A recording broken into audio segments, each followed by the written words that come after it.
Eh, Hola, ahora que estamos con el libro La Cruz Ardiente, un libro muy denso, con hartos capítulos muy buenos, así que es un placer leerles desde Chile. Un abrazo muy grande para todas y empezamos la lectura. Ya. Bueno, a mí me tocó leer la de 2 capítulos, el capítulo 29, un tercio, el capítulo 28, disculpe, capítulo 28. ¿Empezamos? Ya, ok. Eh, Capítulo 28, La Cruz Ardiente, Brownsville. Mediaba la tarde cuando Roger, Fergus y sus milicianos llegaron a Brownsville, tras haberse desviado del camino y vagado varias horas por las colinas hasta que 2 Cherokee con los que se encontraron les indicaron el rumbo. Brownsville estaba formada por 5 o 6 chozas destartaladas repartidas en una colina, como un puñado de basura arrojada entre la maleza moribunda. Cerca de la carretera, si es que la estrecha huella de barro negro y revuelto merecía la dignidad de ese nombre.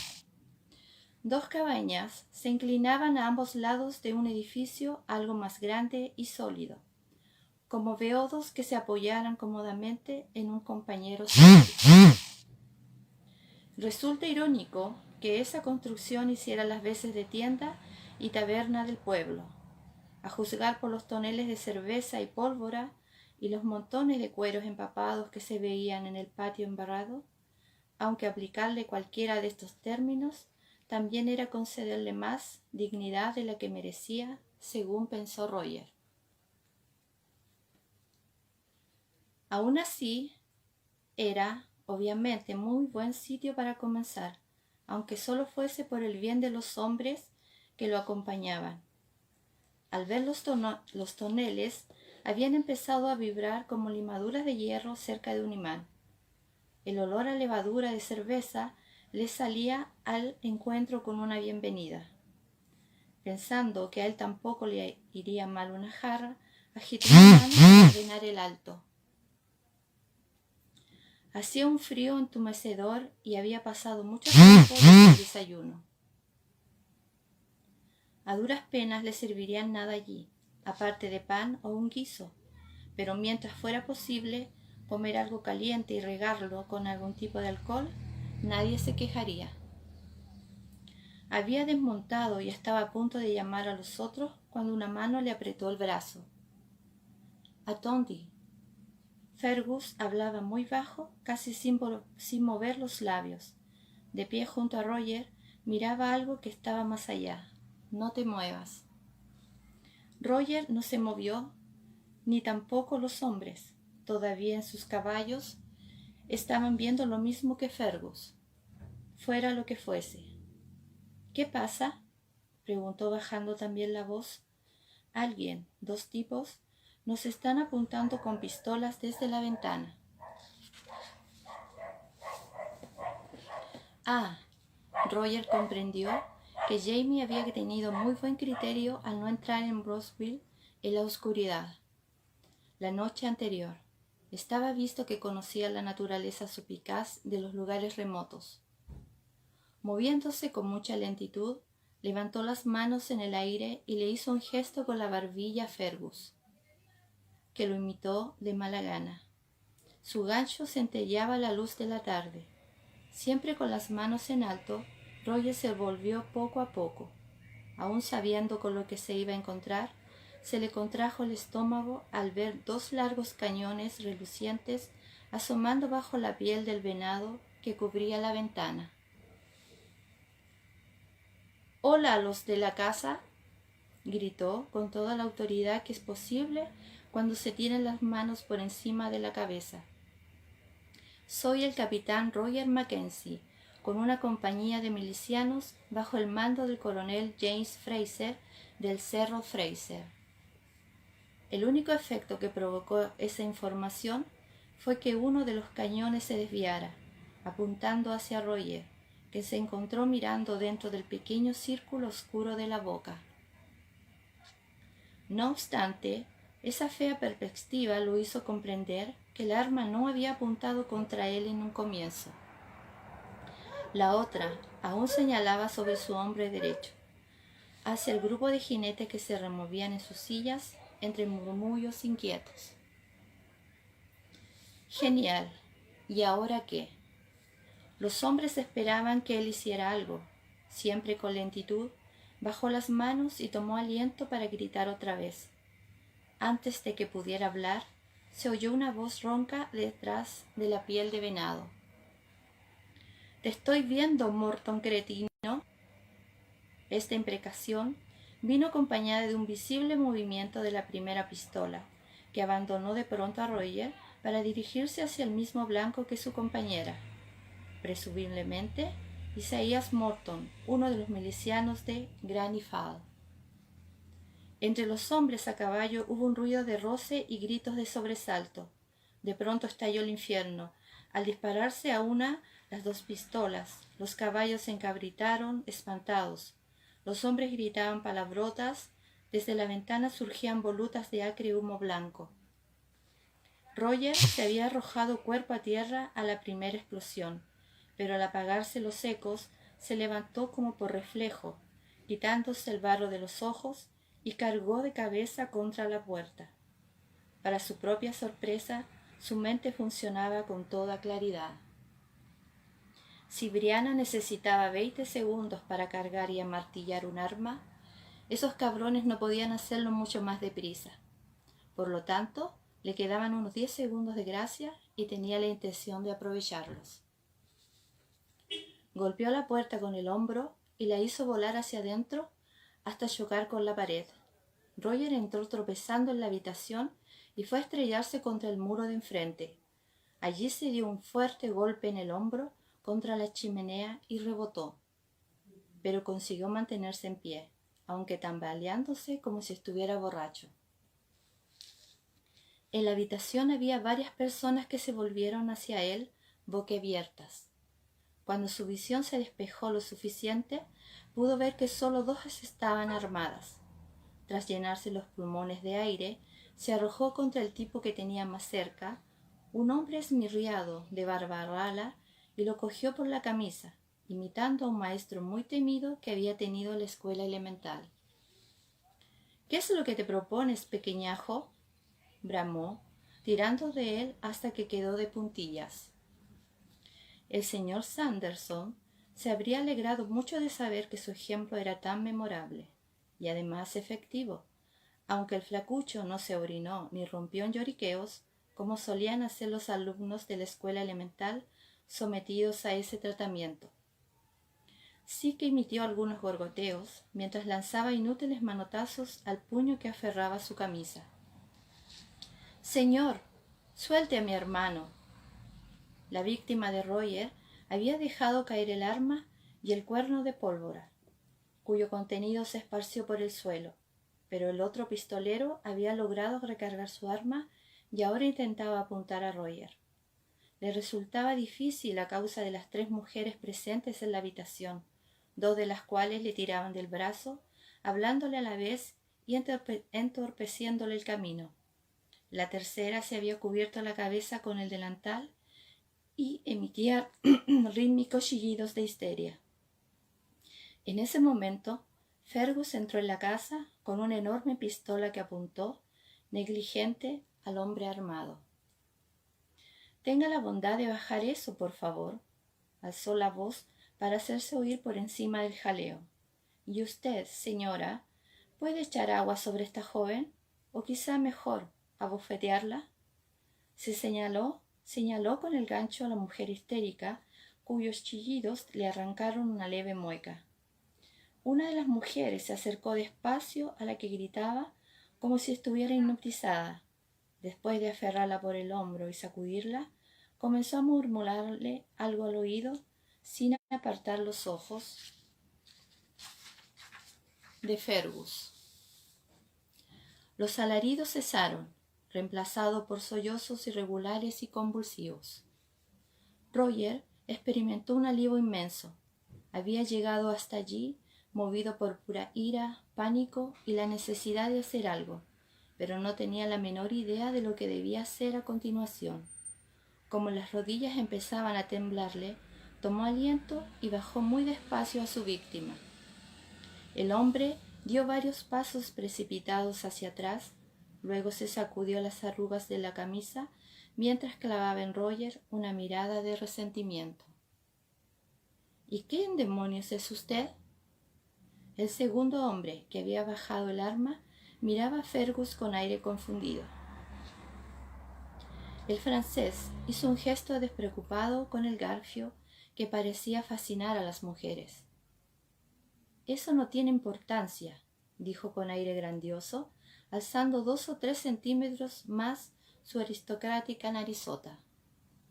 «Lo que requiero, es decir, lo que requerimos», corrigió, dirigiendo a Roger un ademán cortés, «es saber quiénes son ustedes». Los habitantes de la cabaña intercambiaron miradas confusas, como preguntándose quiénes eran en realidad. Tras un momento de vacilación, el más corpulento de los 2 hombres levantó con gesto agresivo la barbilla. «Me llamo Brown, señor. Richard Brown.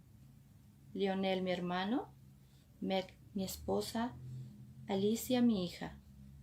Esa era la muchacha que gritaba y que ya se había quitado el delantal de la cabeza y seguía bañada en lágrimas. «Y Tomasina, mi hermana. Para servirles, señora, señoritas». Fergus dedicó a las damas una elegante reverencia sin dejar de apuntar con la pistola hacia la frente de Richard Brown. «Les pido perdón por este trastorno». La señora Brown respondió con una inclinación de cabeza. Tenía los ojos algo vidriosos. La señorita Tomasina Brown, alta y de aspecto severo, miró alternativamente a Roger y a Fergus, con la expresión de quien compara a una cucaracha con un 100 pies, para decidir a cuál pisará primero. Fergus parecía complacido. Había logrado transformar una confrontación armada en una escena de salón parisino. A continuación miró a Roger y le cedió el control de la situación con un claro ademán de la cabeza. «Bien». Roger tenía la sensación de que su holgada camisa de lana se había convertido en una camisa de fuerza. Volvió a inspirar hondo, llenándose los pulmones con esfuerzo. «Pues como les decía, soy el capitán Mackenzie. El gobernador Tryon nos ha encomendado reclutar una compañía de milicianos. Hemos venido a notificarles que tienen ustedes la obligación de aportar hombres y provisiones». Richard Brown pareció sorprenderse. Su hermano se puso ceñudo antes de que pudieran presentar ninguna objeción.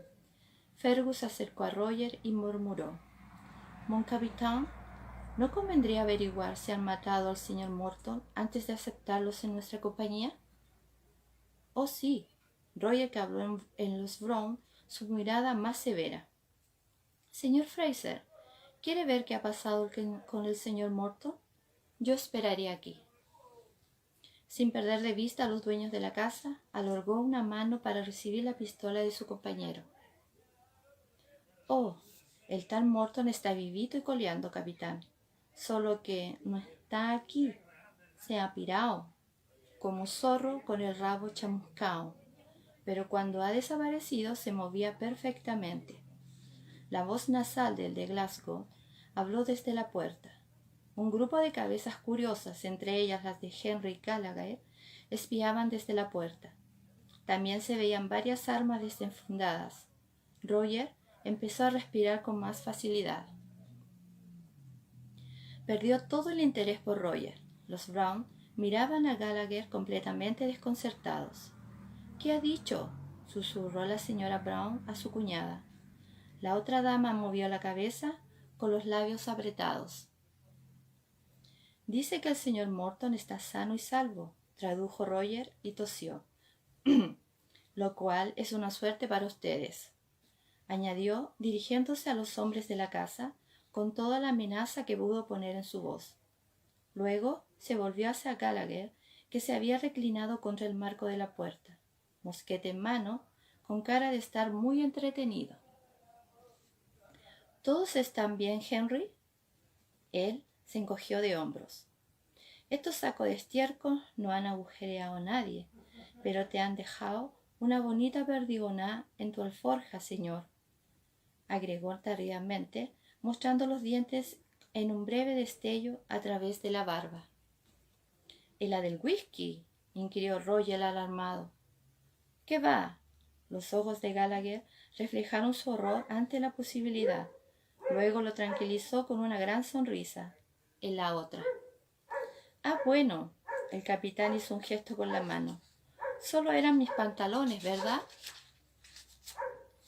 Esa reacción arrancó risas y exclamaciones de apoyo entre los hombres apiñados en la puerta, y alentó a Roger para dirigirse al más pequeño de los Brown.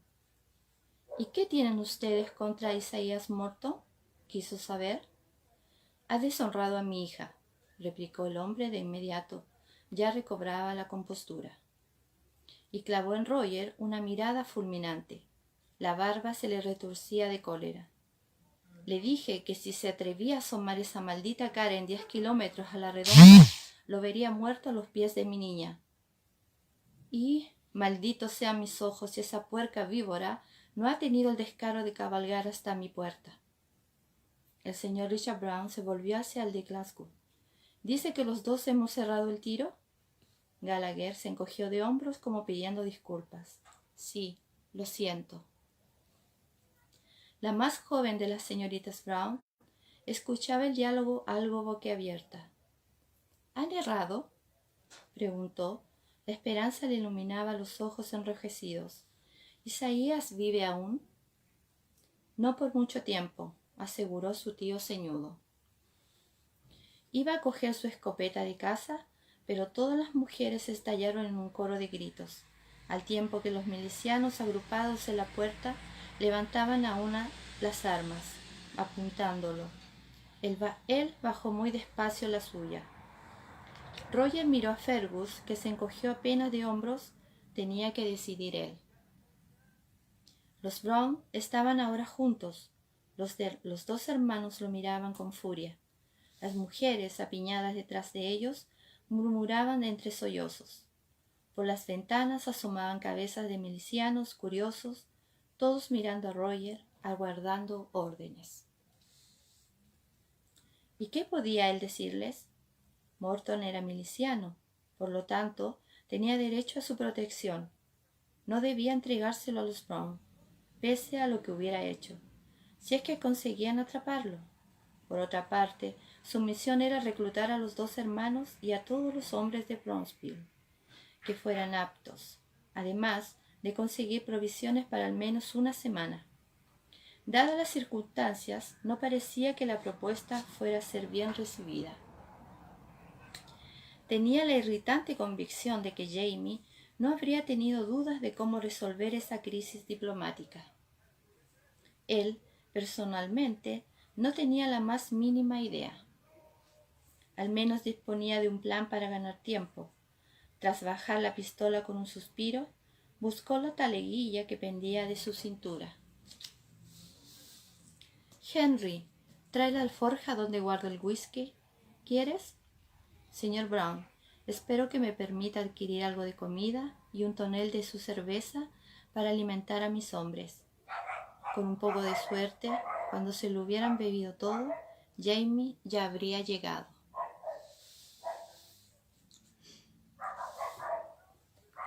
Permiso, chicas.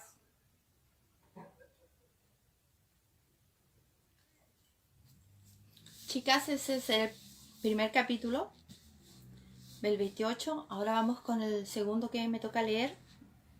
Capítulo 29. Un tercio de cabra. No había terminado. Después de todo, oscureció mucho antes de que acabáramos en la granja de los Weasley. Limpiar, volver a cargar las alforjas y ensillar nuevamente los caballos. Estuve a punto de sugerir que cenáramos antes de partir. No habíamos comido nada desde el desayuno. pero la atmósfera del lugar era tan perturbadora que ni Jamie ni yo teníamos apetito. Esperaremos, dijo él, cargando las alforjas a lomos de la yegua. Luego echó un vistazo a la casa. Siento un vacío en el estómago, pero con esta casa a la vista no podría probar bocado. Te comprendo. Yo también miré con inquietud hacia atrás, aunque no había nada que ver, salvo la casa quieta y vacía. No veo la hora de alejarme de aquí. El sol se había hundido por debajo de los árboles. Una gélida sombra azul se extendía por la hondonada donde se alzaba la granja.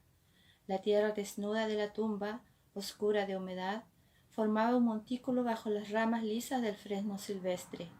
Era imposible mirarla sin pensar en el peso de la tierra mojada, en inmovilidad, corrupción y podredumbre. Te pudrirás y morirás, le había dicho Jamie. Era de esperar que el cambio en el orden de esos dos factores hubiera beneficiado en algo a Brisley. A mí no. Me ceñí el chal a los hombros y exhalé aire con fuerza. Luego inhalé profundamente, con la esperanza de que el aroma frío y limpio de los pinos hiciera desaparecer el fantasmal hedor a carne muerta que parecía adherirse a las manos, a la ropa, a la nariz. Los caballos piafaban, inquietos, sacudiendo las crines en su ansia por partir. Yo los comprendía. Eché otra mirada hacia atrás, sin poder contenerme. Habría sido difícil imaginar algo tan desolador. Más difícil aún, imaginarse viviendo sola allí. Por lo visto, la señora Beasley también lo había pensado y había llegado a una conclusión similar, pues en ese momento emergió del establo con el cabrito a los brazos, anunciando que vendría con nosotros. Al parecer también se llevaba las cabras. Me entregó el cabrito y desapareció de nuevo en el establo. El pequeño era pesado, estaba adormecido con las flexibles articulaciones plegadas en un cómodo bulto. Resopló un poco de aire caliente contra mi mano, mordisqueándola con suavidad para ver de qué estaba hecha. Luego emitió un suave "be" de satisfacción y se relajó apaciblemente contra mis costillas. Un "be" más potente y un hocicazo contra mi muslo anunciaron la presencia de su madre, que vigilaba al vástago. «No puede abandonarlas aquí», murmuré a Jamie, que protestaba en la penumbra a mi espalda. Hay que ordeñarlas. Además, no hay tanta distancia. ¿O sí? ¿Sabes a qué velocidad caminan las cabras, Sassenach? Nunca he tenido ocasión de medirlo, repliqué, algo irritada, cambiando de posición a mi pequeña carga peluda. Pero no creo que en la oscuridad sean mucho más lentas que los caballos. Respondió con un sonido gutural escocés, al que la flema daba más expresividad que de costumbre. Luego tosió. «Qué mal estás», observé. «Cuando lleguemos, te pondré la grasa mentolada, muchacho». Él no presentó objeciones, cosa que me alarmó, pues indicaba una grave depresión de su vitalidad. Sin embargo, antes de que pudiera seguir indagando sobre su estado de salud, me interrumpió la aparición de la señora Beasley, que salía del establo seguido de 6 cabras, atadas a la misma cuerda, como una bandada de convictos jovialmente ebrios.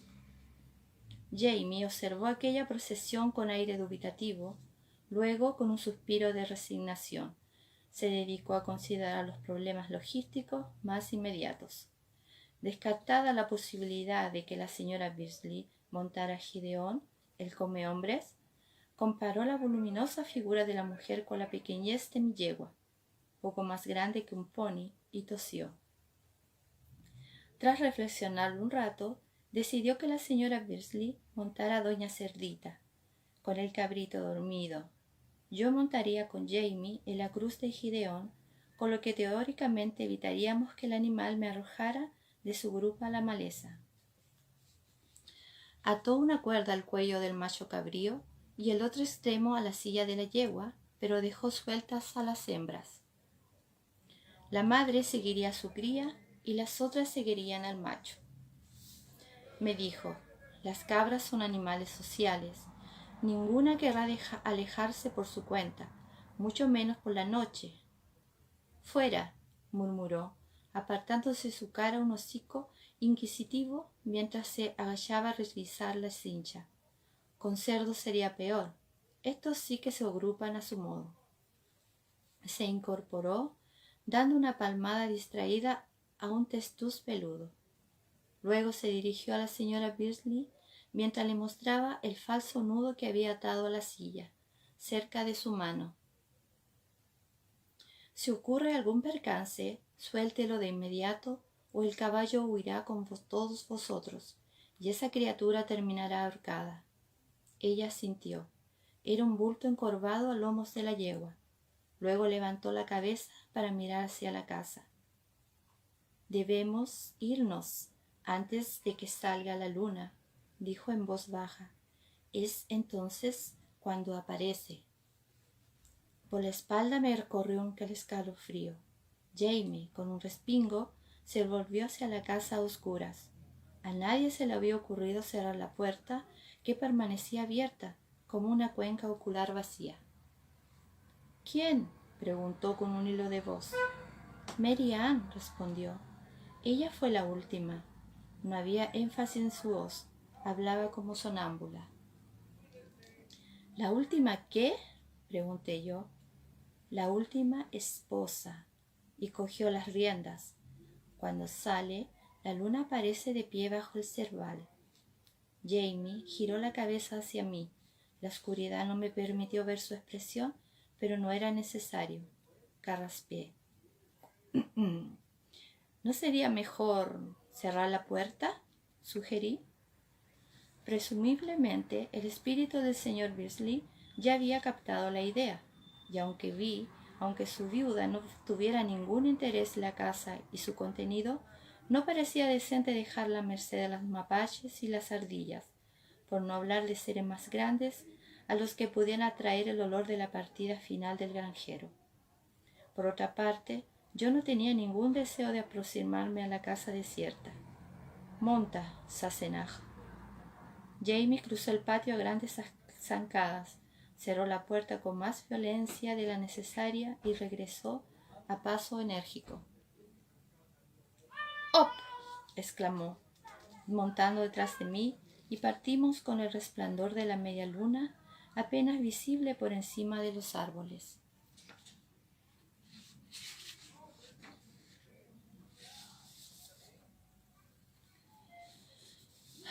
Estábamos a unos 600 metros del sitio donde terminaba la senda, que ascendía desde la hondonada.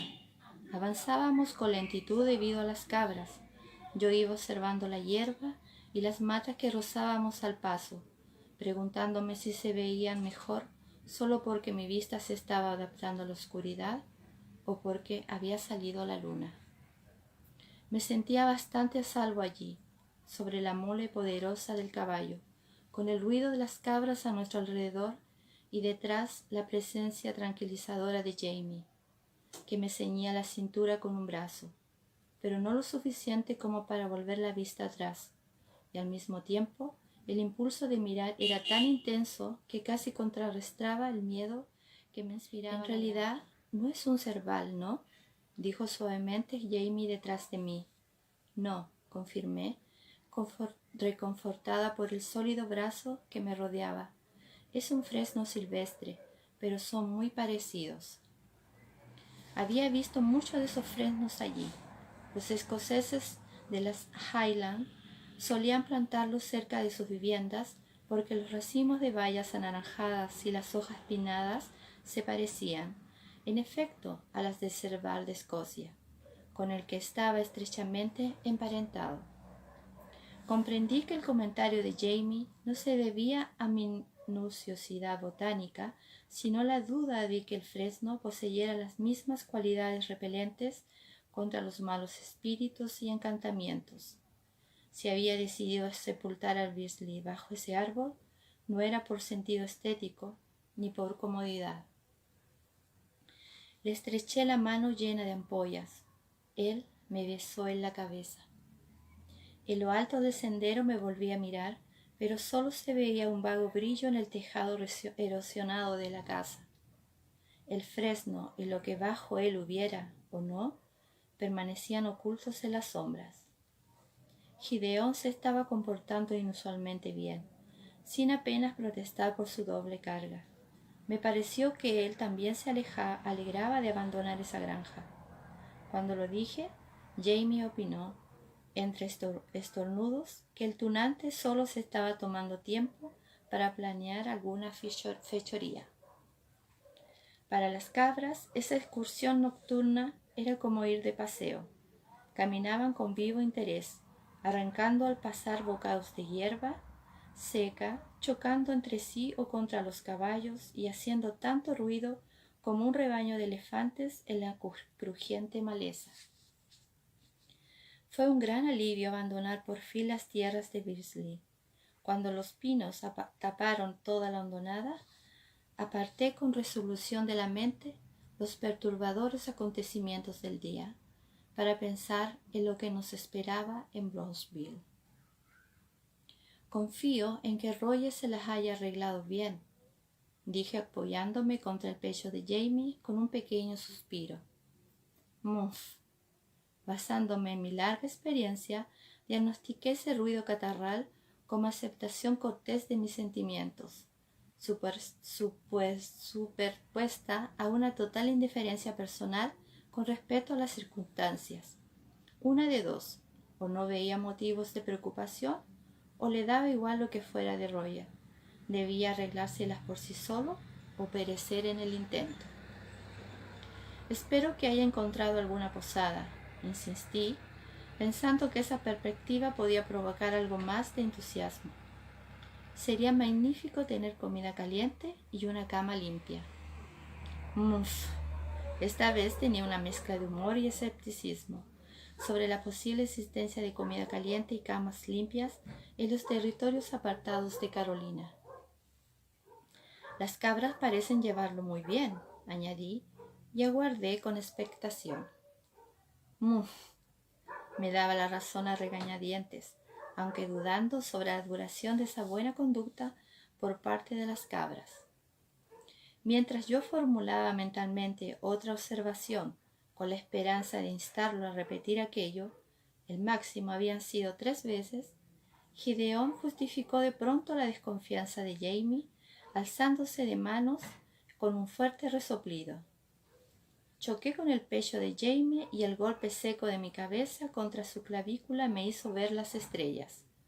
Él me sujetó rodeándome con el brazo hasta dejarme sin aire, mientras tiraba de las riendas con una sola mano entre voces. Yo no tenía ni idea de lo que estaba diciendo. No sabía siquiera si gritaba en inglés o en gaélico. El caballo relinchaba encabritado, y yo buscaba algo a lo que asirme. Crines, silla, riendas. Una rama me rozó la cara y me cegó. Reinaba el caos. Se oían chillidos, balidos y un ruido como de tela desgarrada. Luego algo me golpeó con fuerza y me lanzó a la oscuridad. No me desmayé, pero faltó poco. Quedé despatarrada en un matorral, esforzándome por respirar, incapaz de moverme y sin ver nada, aparte de unas cuantas estrellas diseminadas en el cielo. A cierta distancia se oía un gran jaleo, en el que predominaba un coro de cabras despavoridas, salpicado de gritos que parecían de mujer, gritos de 2 mujeres.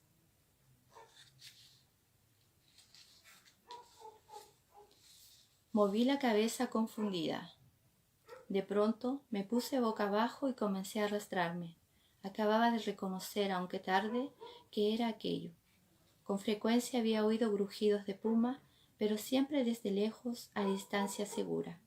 Sin embargo, este no estaba nada lejos. El ruido de tela desgarrada había sido el bufido de un gran felino que estaba muy cerca. Al chocar con un gran tronco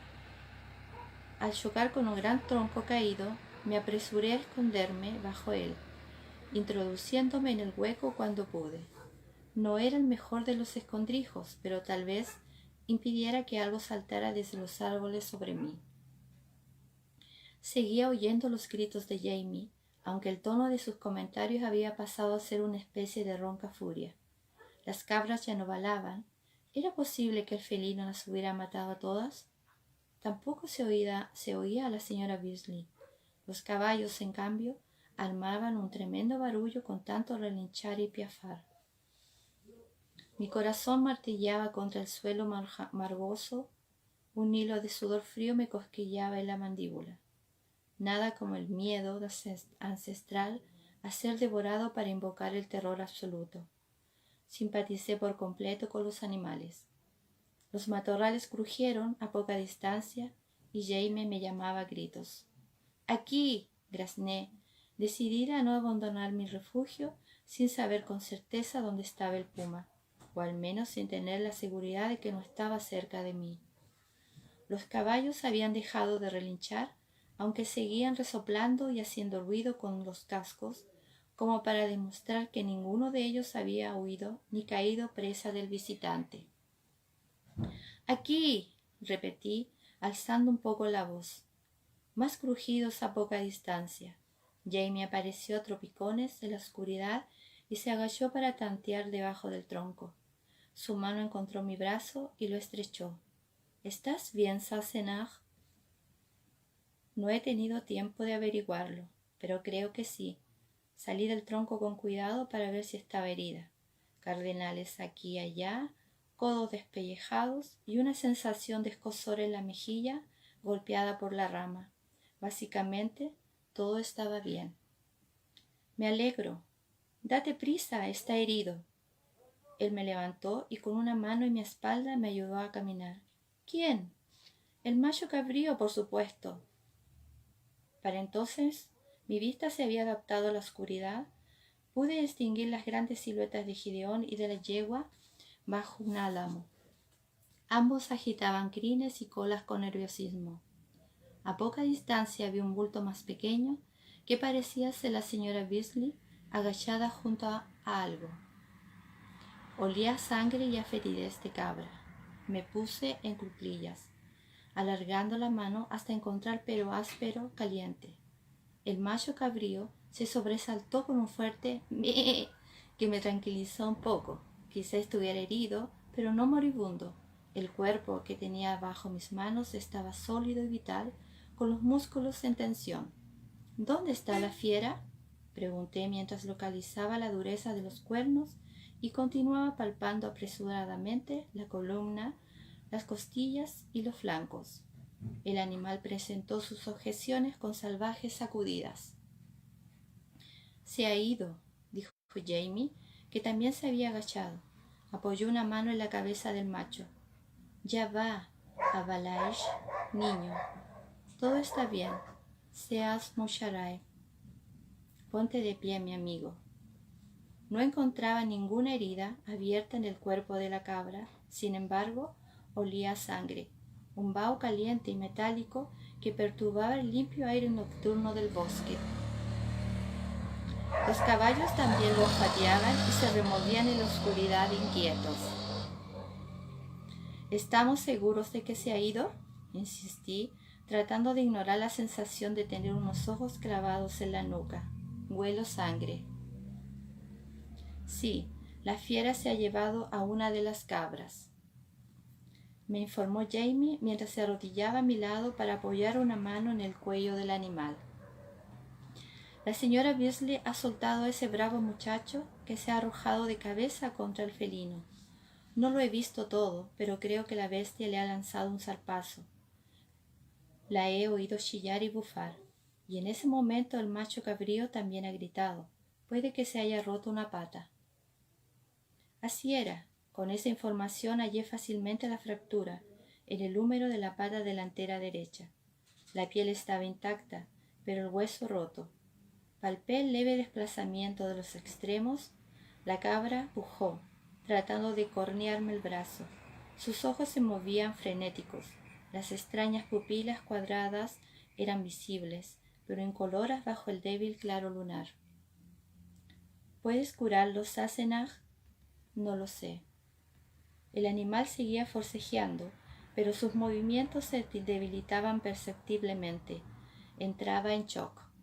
Busqué a tientas el pulso en el repliegue entre el cuerpo y la pata. La lesión se podía curar, pero el shock era más peligroso. Yo había visto morir en instante a muchos animales y también a unas cuantas personas tras un incidente traumático, heridas que por sí solas no eran mortales. No lo sé, repetí. Mis dedos habían encontrado por fin el pulso. Era muy veloz y débil. Intenté imaginar los tratamientos posibles, todos rudimentarios. Es muy posible que muera, Jamie, aunque le reduzca la fractura. ¿No sería mejor sacrificarlo? Convertido en carne sería mucho más fácil de transportar. Él acarició con suavidad el cuello de la cabra. A un animal tan valiente sería una pena. Al oír eso, la señora Beasley soltó una risita nerviosa, como de niña, y salió de la oscuridad de detrás de Jamie. Se llama Hiram, dijo. Es un buen muchacho. Hiram, repitió él, sin dejar de acariciarlo. Pues bien, Hiram, courage, mon brave. Saldrás adelante. Coraje, mi valiente. Tiene los huevos del tamaño de un melón. De caquis, quizá, observé, pues sin buscarlos había encontrado los testículos en cuestión al efectuar mi examen. Aunque perfectamente respetable, sin duda, añadí conteniendo la respiración. Las glándulas amiscleras de Hiram estaban haciendo obras extraordinarias. Hasta el penetrante olor a sangre quedaba en segundo plano. Lo he dicho en sentido figurado, se me informó Jamie, con bastante sequedad. ¿Qué vas a necesitar, Sassenach? Por lo visto, la decisión estaba tomada.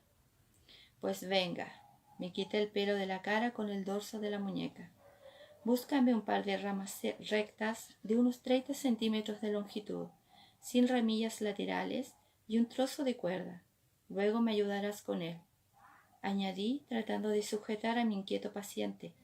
Parece que a Hiram le caes bien. Tal vez te reconoce como espíritu afín. Jamie rió. Fue un sonido grave y reconfortante junto a mi codo. Se incorporó después de rascarle una vez más las orejas y se alejó entre susurros de follaje. Momentos después estaba de regreso con lo que le había pedido. Bien, aparté una mano del cuello de Hiram para coger los palos. Voy a entablillarlo. De esta manera no podrá doblar la pata y hacerse más daño. Tendremos que llevarlo a cuestas. Ayúdame a tenderlo de lado. Ya por orgullo masculino o por terquedad caprina, si hemos de suponer que son factores distintos, Hiram insistía en tratar de levantarse, con fractura o sin ella. Sin embargo, la cabeza se le bamboleaba de un modo alarmante. Debilitados ya los músculos del cuello y su cuerpo, daba tumbos de lado a lado. Escarbó débilmente el suelo, pero quedó jadeante. La señora Beasley rondaba a mi lado, con el cabrito aún en brazos. El pequeño emitió un débil balido, como si despertara de pronto de una pesadilla. Y Hiram respondió con un fuerte bee. «Tengo una idea», murmuró Jamie y se levantó para coger al cabrito. Luego volvió a arrodillarse y se le acercó al macho. De inmediato, Hiram dejó de forcejear y dobló el cuello para olfatear a su vástago. El cabrito lo siguió en el costado con un balido. Una lengua larga y viscosa se vertió sobre mi mano babosa, buscando la cabeza del pequeño. «Sé rápida, Sassenach», sugirió Jamie. No necesité más acicate. En pocos minutos tuve la pata estabilizada y las tablillas acolchadas con uno de los muchos chales que la señora Beasley llevaba encima. Hiram se había tranquilizado y solo emitía algún gemido ocasional. El cabrito, en cambio, balaba a todo pulmón. «¿Dónde está su madre?», pregunté. No necesitaba la respuesta. Aunque no fuera muy entendida en cabras, sabía de maternidad. Solo la muerte mantendría a una madre lejos del hijo que estuviera armando un alboroto semejante. Las otras cabras habían regresado por curiosidad, por miedo a las sombras o simplemente por buscar compañía, pero la madre no se adelantó. «Pobre Becky», dijo tristemente la señora Beasley, «una cabra tan dulce». Las siluetas oscuras se empujaban. Hubo un resoplido de aire caliente en mi oído. Una me mordisqueó el pelo, otra me pisó la pantorrilla y sus afiladas pezuñas me rasparon la piel, arrancándome una queja. Aún así, no intenté espantarlas. La presencia de su harén parecía beneficiar al animal. Ya tenía los huesos colocados y el entablillado bien firme. Había encontrado un buen sitio para evaluar el pulso junto a la base de la oreja. La cabeza de Hiram descansaba en mi regazo. Como las otras cabras intentaban acercarse, obsequiándolo con balidos quejosos, levantó de pronto la cabeza y se tendió sobre el vientre, con la pata rota incómodamente estirada hacia adelante. Por un momento se bamboleó como un borracho. Luego emitió un fuerte y belicoso «¡Bé!» y se levantó apoyándose en 3 patas. Cayó de inmediato, pero su reacción nos animó a todos. Hasta la señora Beasley lanzó una exclamación de placer al verlo. «Muy bien», Jamie se incorporó pasándose los dedos por el pelo con un profundo suspiro. ¿Y ahora qué, inquirí? Ahora debo decidir qué haremos. Había cierto nerviosismo en su voz. ¿No continuaremos hacia Brownsville? Podríamos continuar si la señora Beasley conoce bien el camino y es capaz de hallar el sendero a la luz de las estrellas. Se volvió hacia ella expectante, pero aún en las sombras vi el gesto negativo de la mujer. Entonces caí en la cuenta de que ya no estábamos en la senda. En todo caso, era apenas un estrecho camino abierto por los venados. No podemos estar tan lejos, ¿verdad? Miré a mi alrededor, aguzando en vano la vista en la oscuridad, como si pudiera ver algún letrero luminoso que indicara la situación del sendero. En realidad no tenía ni idea del rumbo. No, contestó Jamie. En cuanto a mí, creo que tarde o temprano la encontraría, pero no pienso andar a tropicones por el bosque, en la oscuridad y con todo esto. Recorrió el círculo con la vista, contando cabezas. 2 caballos muy asustadizos, 2 mujeres, una de ellas bastante rara y posible homicida, y 6 cabras, 2 de las cuales no podían caminar. En realidad, tenía razón. Echó los hombros hacia atrás y los encogió un poquito, como para acomodar una camisa estrecha. Iré a echar un vistazo. Si encuentro el camino enseguida, mejor. Si no, acamparemos hasta mañana, dijo. A la luz del día será mucho más fácil encontrar la senda. Ten cuidado, Sassenach. Y con un estornudo final desapareció en el bosque, dejándome a mí sola al cuidado del herido y de nuestros acompañantes. Los gritos del cabrito huérfano, cada vez más fuertes y angustiosos, me herían los oídos y el corazón. Sin embargo, la ausencia de Jamie parecía animar un poco a la señora Beasley.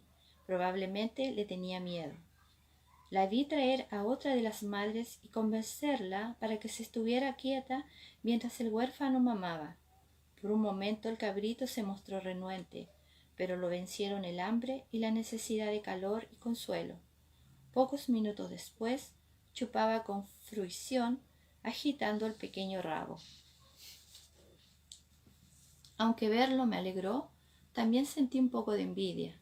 En ese instante cobré conciencia de que no había comido nada en todo el día, de que tenía mucho frío y estaba desesperadamente cansada, de que me dolían varias partes y de que, si las complicaciones de la señora Beasley y sus compañeros, a esas horas estaría sana y salva en Brownsville, con el estómago lleno, abrigada y cómoda junto a un buen fuego. Apoyé una mano en el vientre del cabrito que se redondeaba y endurecía al llenarse de leche. A mí también me habría gustado que alguien se hiciera cargo de mí. pero al parecer me había tocado ser el buen pastor. Por ahora no había otro remedio. ¿Cree que volverá? La señora Beasley se acuclilló a mi lado, con el chal bien ceñido a los anchos hombros. Hablaba en voz baja, pero como si temiera que alguien pudiera oírnos. ¿Quién? ¿El puma? No creo. ¿Para qué? Aún así me recorrió un escalofrío al pensar en Jamie, solo en la oscuridad. Irán resopló, con la paleta firmemente apoyada en mi muslo. Luego apoyó la cabeza en mi rodilla y lanzó un largo suspiro. Algunos dicen que los gatos cazan en pareja. ¿De verdad? Sofoqué un bostezo, no de aburrimiento, sino de simple fatiga, y parpadeé en la oscuridad. Me invadía un letargo glacial. Pues yo creo que una cabra de buen tamaño alcanza para dos. Además, bostecé otra vez hasta el punto de que me crujió la mandíbula. Además, los caballos nos lo anunciarían. Gideón y doña Cerdita se hociqueaban amistosamente los traseros bajo el álamo, sin dar señales de agitación. Eso pareció reconfortar a la señora Beasley, que se sentó de súbito, encorvando los hombros como si hubiera perdido el aire. ¿Cómo se siente?, pregunté, más por mantener la conversación que por verdadero interés. Me alegra haber salido de ese lugar, dijo simplemente. Decididamente yo compartía sus sentimientos. Al menos nuestra situación había mejorado con respecto a la de la granja, aún con Puma y todo. Pero eso no significaba que deseara pasar una temporada allí. ¿Conoce a alguien en Brosville?, le pregunté. No estaba segura del tamaño de la población, aunque por los comentarios de algunos milicianos parecía una aldea importante. No. Durante un momento guardó silencio. Tenía la cabeza inclinada hacia atrás para poder contemplar las estrellas y la apacible luna. Es que nunca he estado en Brosville, añadió casi tímida, ni en ningún otro lugar al parecer. Contó la historia entre vacilaciones, pero casi con ansias, ante el interés, aunque mínimo, por mi parte. Resumiendo, Beasley le había comprado a su padre para llevarla a su casa, junto con otras mercancías adquiridas en Baltimore. Una vez allí, la mantuvo esencialmente prisionera. Tenía prohibido abandonar la granja y dejarse ver por aquellos que pudieran pasar por allí, mientras él viajaba por las tierras de los Cherokee con su mercancía. La dejaba en la casa para que hiciera todo el trabajo. No contaba con más compañía que la de un ciervo sordo. ¿Qué cosa?, dije. Con todo lo sucedido durante el día, había olvidado a Josiah y a su gemelo. Me pregunté si ella conocería a los dos o solo a Keziah. ¿Cuánto hace que vino a Carolina del Norte?, pregunté. 2 años, respondió en voz baja. 2 años, 3 meses y 5 días. Recordé las marcas en la llamba de la puerta. ¿Cuándo comenzaría a llevar la cuenta? ¿Desde el principio? Estiré la espalda. Eso molestó a Irán y lo hizo rezongar. Ya veo. A propósito, ¿cuál es su nombre?, pregunté, cayendo en la cuenta de que no lo sabía. Frances, dijo, pero lo intentó otra vez como si no le gustara ese sonido confuso. Frances. Al final fue un siseo entre los dientes partidos. Se encogió de hombros, riendo. Fue una risa breve y tímida. Fanny. Mi madre me llamaba Fanny. Fanny, repetí para alentarla. Es un nombre muy bonito. ¿Puedo llamarte así? Sería un placer, dijo. Tomó aire otra vez, pero detuvo sin hablar, como si fuera demasiado tímida para expresar lo que estaba pensando. Muerto su esposo, parecía totalmente pasiva, privada de la fuerza que la había animado antes. Ah, exclamé al comprender. Claire, ¿tú te por favor. Claire, qué bonito. Bueno, al menos no tiene ninguna S, dije sin pensar. Oh, perdona. Ella le restó importancia con un pequeño resoplido. Alentada por la oscuridad, la sensación de intimidad engendrada por el tuteo, o simplemente por la necesidad de hablar después de tanto tiempo, me habló de su madre, que había muerto cuando ella tenía 12 años, de su padre, que pescaba cangrejos, y de la vida que llevaba en Baltimore, donde vadeaba por la costa durante la bajamar para recoger ostras y almejas, y contemplaba los barcos pesqueros y los navíos de guerra que pasaban frente al fuerte Howard remontando el Patapsco. Era apacible, dijo con melancolía, tan abierto, solo el cielo y el agua, y volvió a inclinar la cabeza hacia atrás, como si anhelara el trocito de cielo visible entre las ramas que se entrecruzaban encima de nosotras. Tal vez las montañas boscosas de Carolina del Norte eran refugio y abrazo para un escocés como Jamie, pero bien podían resultar claustrofóbicas y extrañas para quien estuviera acostumbrado a la costa de Chesapeake. ¿Piensas regresar allá?, pregunté. ¿Regresar? Parecía algo sobresaltada, pues no lo había pensado. ¿No? Había encontrado un árbol contra el cual apoyarme. Me estiré un poco para aliviar la espalda. Sin duda sabías que el señor Beasley iba a morir. ¿No tenías ningún plan? Aparte de divertirse torturándolo mientras moría lentamente, claro. Caí en la cuenta de que había empezado a sentirme demasiado a gusto con esta mujer, sola en la oscuridad con las cabras. Podía haber sido una víctima de Beasley, o tal vez lo decía solo para que la ayudáramos. Convendría recordar los dedos que quemados de su marido y el horroroso estado del desván. Me enderecé un poquito, por si acaso. Palpé el pequeño cuchillo que llevaba a la cintura. No. Se la veía algo aturdida. No era de extrañar. Yo misma estaba aturdida, simplemente por la emoción y la fatiga. Tanto me perdí lo que dijo a continuación. ¿Qué has dicho? Que Mary Ann no me dijo qué tenía que hacer. Después, Mary Ann, repetí cautelosa. Ella era la primera esposa de Beasley, ¿no? Fanny se echó a reír. El pelo de la nuca se me erizó de una manera muy desagradable. Oh, no, Mary Ann era la cuarta. ¿La cuarta? Repetí algo desmayada.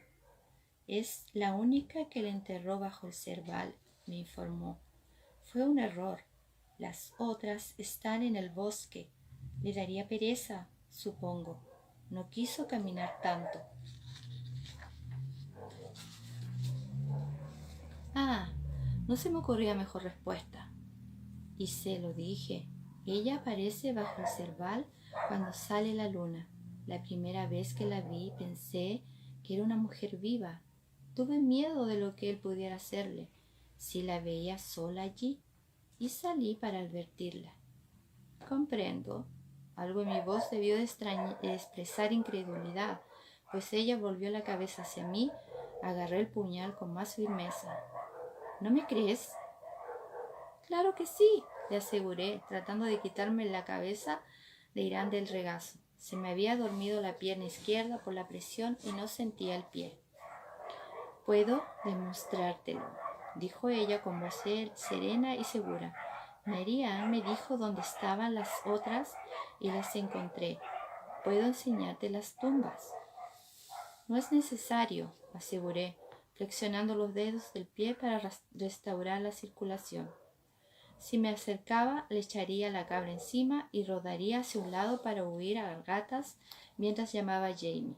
¿Y dónde diablos estaba Jamie a todo esto? Así que Fanny tampoco sabía el nombre de él, pero dada la circunstancia, prefería mantener mis relaciones con su memoria en un plano formal. ¿Que tu marido asesinó a 4 mujeres y nadie se enteró? Claro que nadie tenía por qué enterarse. La granja de Bruce estaba muy aislada y no era raro que las mujeres murieran. por accidente, de parto o simplemente por exceso de trabajo. Si alguien sabía que el hombre había perdido 4 esposas, era muy posible que a nadie le interesara averiguar por qué. Sí, me pareció que estaba tranquila, al menos no parecía incipientemente peligrosa. Me habría matado a mí también, pero Mary Ann se lo impidió. ¿Cómo? Ella suspiró, acomodándose en el suelo. De su regazo surgió un balido soñoliento.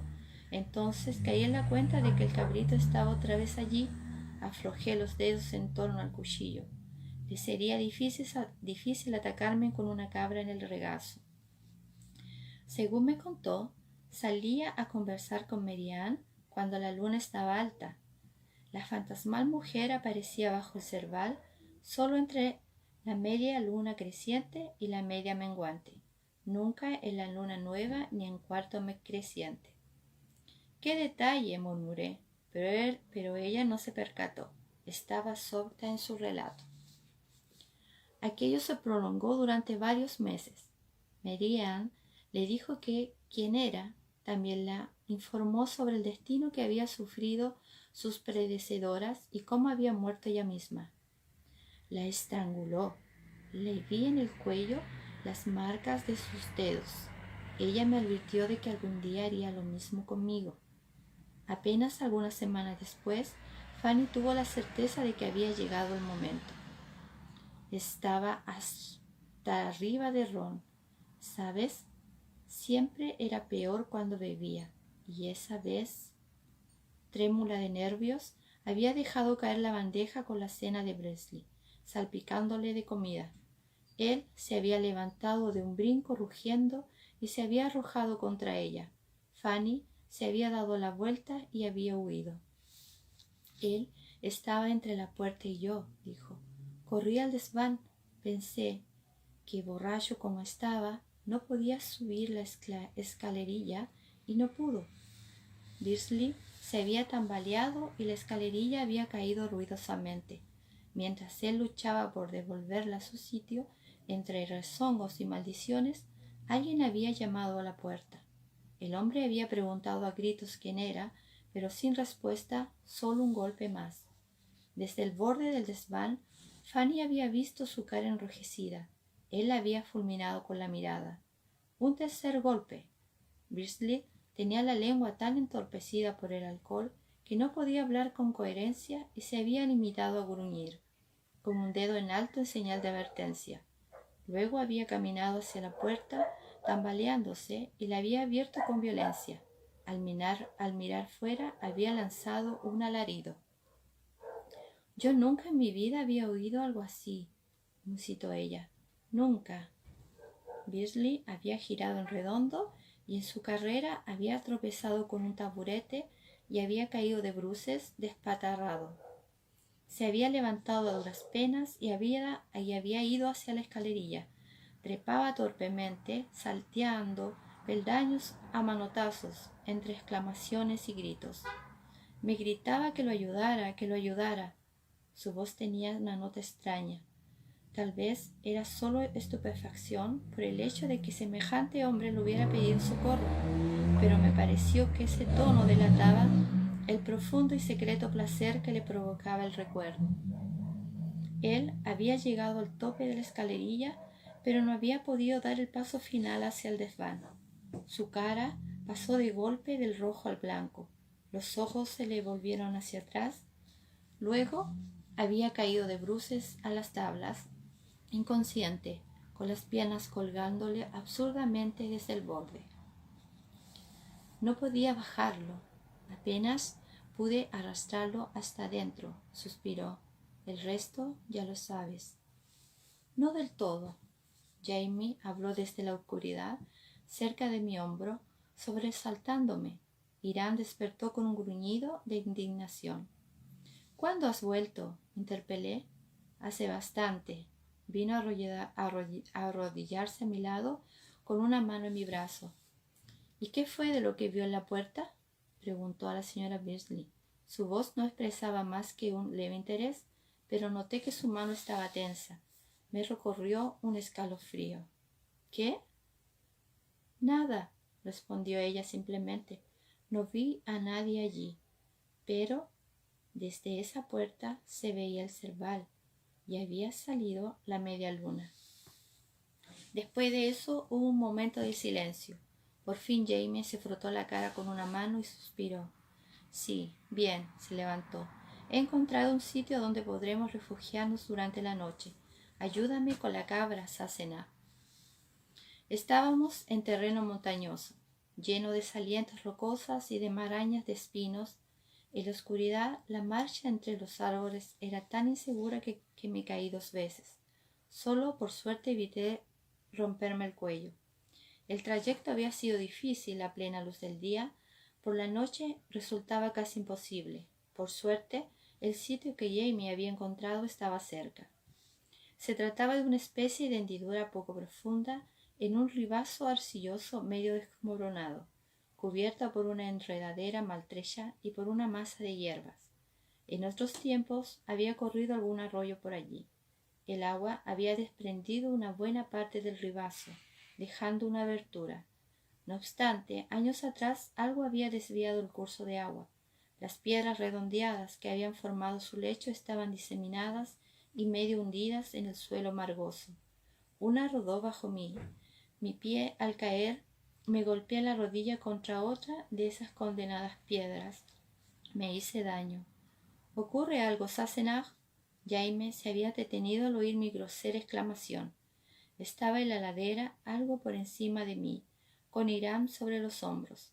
Desde abajo, recortado contra el suelo, era una figura grotesca y amenazadora, alta y con cuernos y una jiba monstruosa.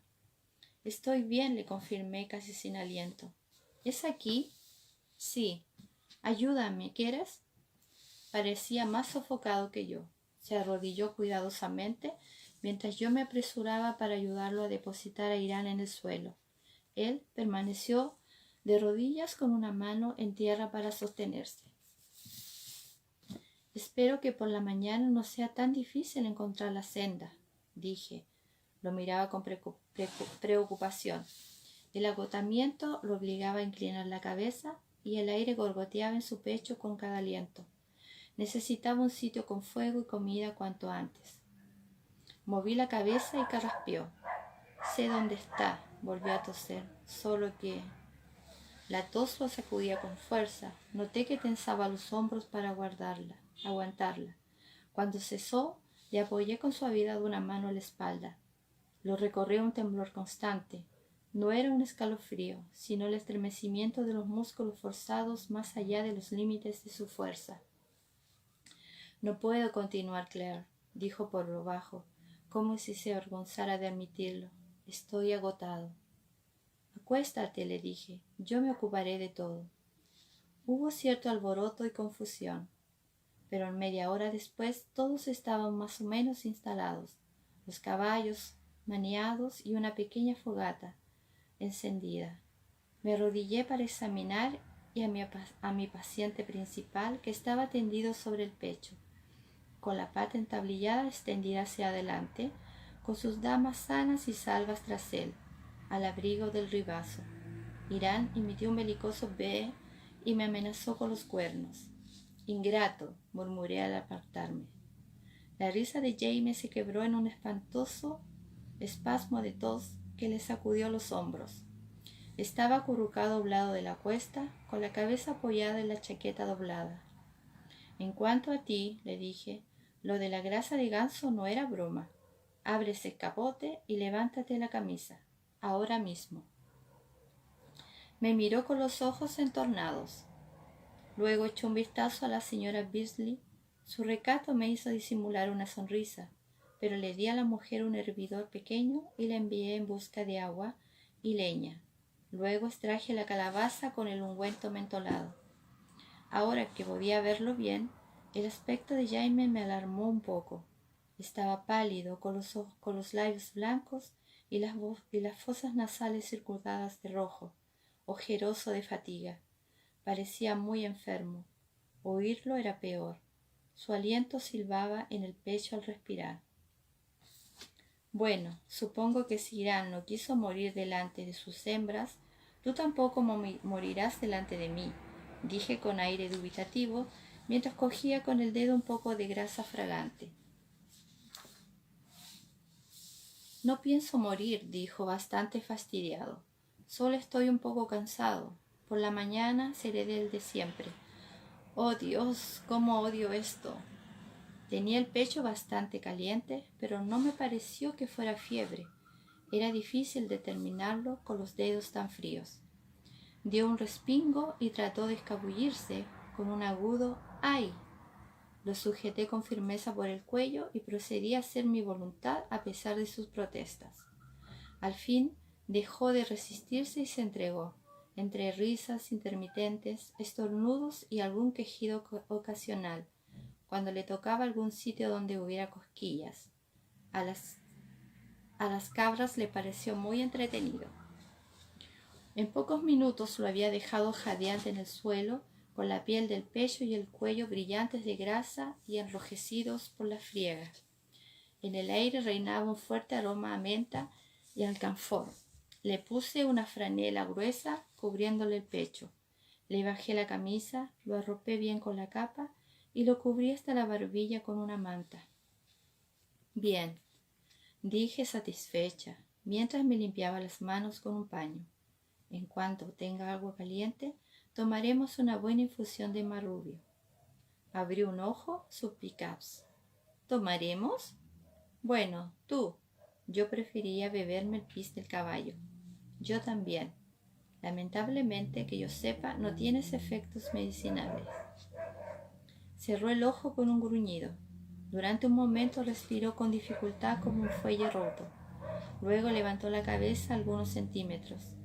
¿Esa mujer ha vuelto? No, supongo que encontrar el arroyo en la oscuridad le llevará algún tiempo. Vacilé. ¿Has oído todo lo que me ha contado? Negó con la cabeza. Todo no, pero sí bastante. Lo de Mary Ann y todo eso. Sí. ¿Le has creído, Sassenach? En vez de responder inmediatamente, me tomé algún tiempo para quitarme la grasa de ganso de las uñas. En ese momento sí, dije al fin. Ahora no estoy tan segura. Jamie gruñó otra vez, ahora con aprobación. No creo que sea peligrosa, dijo, pero ten tu pequeño puñal a mano, Sassenach, y no le vuelvas la espalda. Nos turnaremos para montar guardia. Despiértame dentro de 1 hora. Cerró los ojos entre toses y pronto cayó dormido. Las nubes empezaban a cubrir la luna y el viento agitaba la hierba del ribazo. Despertarte dentro de 1 hora, murmuré al cambiar la posición con un esfuerzo por lograr una mínima postura cómoda en el suelo rocoso. ¡Ja! Ni lo sueñes. Le levanté la cabeza para apoyarla en mi regazo. Él se quejó un poco, pero no se movió. Giré los hombros y me recliné, buscando algún apoyo contra la pared inclinada de nuestro refugio. Pese a la advertencia de Jamie, no parecía necesario vigilar a la señora Beasley. Después de alimentar amablemente el fuego, se había acurrucado entre las cabras. Como solo era de carne y hueso, estaba agotado por los acontecimientos del día y se durmió enseguida. La oí roncar de un modo apacible al otro lado de la fogata, entre los resoplidos de sus compañeros. ¿Y tú? ¿De qué crees que estás hecho? Acusé a la espesada cabeza que descansaba en mi regazo. ¿De goma vulcanizada? Casi sin querer le acaricié el pelo. En su boca se dibujó una sonrisa de sorprendente dulzura. Desapareció tan de repente como había venido. Me quedé observándolo, atónita. No, estaba profundamente dormido. Su respiración era ronca, pero estable. Las largas pestañas de 2 colores descansaban contra las mejillas. Con mucha suavidad volví a acariciarle el pelo. Tal como esperaba, la sonrisa parpadeó como el toque de una llama y volvió a desaparecer. Suspiró con fuerza, dobló el cuello para colocarse mejor y se relajó por completo. «Oh, Jamie, por Dios», le susurré. Las lágrimas me encogían en los ojos. Hacía años que no lo veía sonreír así en sueños. En realidad, desde aquellos primeros días de nuestro matrimonio en Lalibro. De pequeño lo hacía siempre, me había dicho entonces su hermana Jenny. Creo que lo hace cuando está feliz.